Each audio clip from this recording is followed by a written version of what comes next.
हो गया खड़ी हो हमर यार मनावा तो एक बेर बात कर लगे। हो गया खड़ी हो हमर यार मनावा तो एक बेर बात कर लगे। हो गे सुनाया रावा हो भरती पटनवा में आके मुलाकात कर लेगे।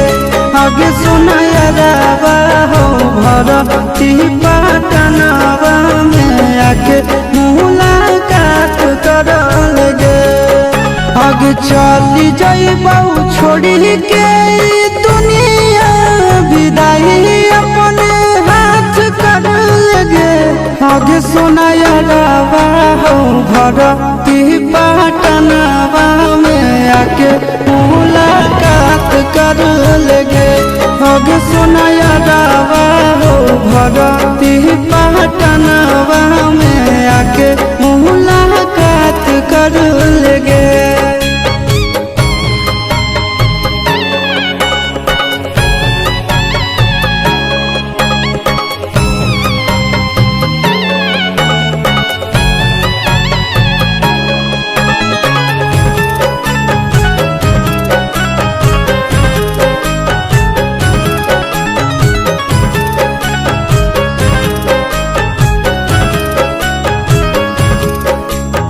मरे घड़ी पनिया पिलाई दी है जान गे। कफन ओढ़ाई दी है टूटत ही जब प्राण गे। मरे घड़ी पनिया पिलाई दी है जान गे। कफन ओढ़ाई दी है टूटत ही जब प्राण गे।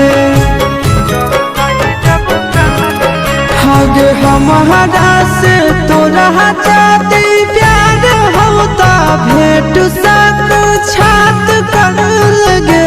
आगे सुनाया रावा हो भरती पटनवा में आके मुलाकात कर लेगे।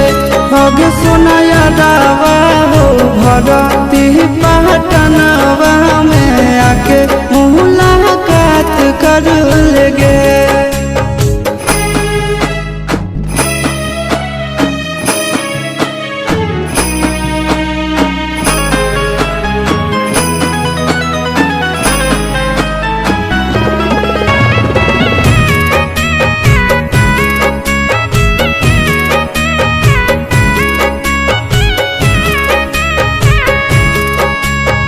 डॉक्टर जवाब दिल के बुलावा मौत के।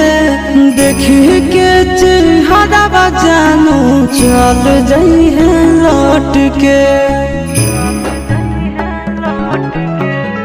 डॉक्टर जवाब दिल के बुलावा मौत के। देखी के चेहरा जानू चल जाई है लौट के।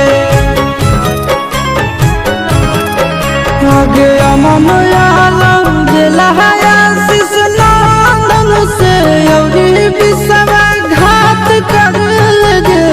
आगे सुनाया रावा हो भरती पटनवा में आके मुलाकात कर लेगे। आगे सुनाया रावा हो भरती पटनवा में